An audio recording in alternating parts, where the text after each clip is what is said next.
Umunsi nyafurika w'irangamimerere wizihirijwe ku rwego rw'igihugu mu karere ka Gakenke mu murenge wa Kivuruga ku nsanganyamatsiko igira iti ikoranabuhanga mu irangamimerere ridaheza. Abaturage begerejwe serivisi zijyanye n'irangamimerere ziri mu ikoranabuhanga zitangirwa ku rubuga rw'Irembo. Ubu naje kwandikisha umwana byakunze nta kibazo, byambogamize nayo mfite ko ndi ingaragu, umugabo ari umukwe n'umugore ari ukwe, nta kindi kibazo cyahabaye. Twasanze twarageze muri mashine, umwana baramwanditse nta kibazo. Mbere nyine urumva naje kumwandikisha umwana sanga ngo umunsi nta bakoze ko nakunda kujya mu rugendo rwo gupagasa, njya gupagasa abantu icyo gihe niyo mpamvu bari baratinze kubandika. Ubwo nyine mwandikishije yari amaze imyaka 10. Iyi serivisi twarayishimiye rero kubera ko ubu mwana ari kuvuka kandikwa ku gihe mu irangamimerere, naho mbere yamaraga imyaka 25 ntaranga muntu agasiragira.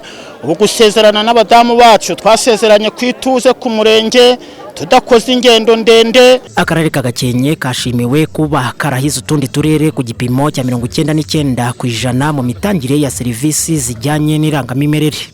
Ibimwe mu byagezweho mu mwaka ushize wa 2023-2024 muri Gakenke, hari abana bagera ku 7242 bavutse banditswe mu irangamimerere hifashishijwe ikoranabuhanga. Naho imiryango irenga 1700 yafashijwe gusezerana byemewe n'amategeko. Abakozi bashinzwe irangamimerere muri aka karere biyemeje gukora bidasanzwe kugira ngo umuturage ahabwe serivisi vuba. Muri iki cyumweru kandi kazi tugiye gusa n'abahagaritse, ahubwo tuje mu by'irangamimerere abafite bose litishijanye n'irangamimerere tugiye kwihatira kubikosora. Abafite abana batigeze bandikisha tugiye kubandika, abafite abantu bapfuye tugiye kubasiba, abafite za mariage zitari muri systeme ziri mu bitabo gusa tuzangira tuzishiremo muri systeme ku buryo ahazaba ari hose azaja abibona. Abafite ubutane butanditswe nabwo bazatuzanira urubanza nabwo turushiremo.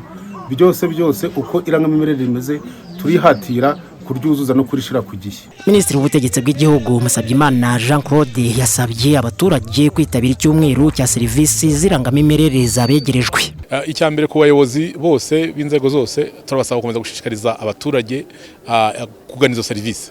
No kuvuga niba hari ababana muri butewe n'amategeko no kubashishikariza cyane kujya kubikoresha hakiri kare, ndetse basobanurirwa n'impamvu zabyo. Ni kimwe n'abantu bafite abana batanditswe, kuvuga ngo iki cyumweru cyose kirashira nta kandi kazi abanditsi irangamimerere bakora uretse kwandika abantu, ndetse niba na ngombwa ahantu hagaragara ko hari abantu benshi bakeneye izo serivisi bari muri bikoresho bahabasange babafashe kugira ngo bigende neza, ndetse inzego zose zigahurira hamwe kugira ngo n'ibibazo byaba birimo bihite bikemukira aho ngaho. Rutsiro, Kayonza na Burera nitwo turere twaje nyuma mu bipimo by'imitangire ya serivisi z'irangamimerere. Robert Byiringiro mu karere ka Gakenke.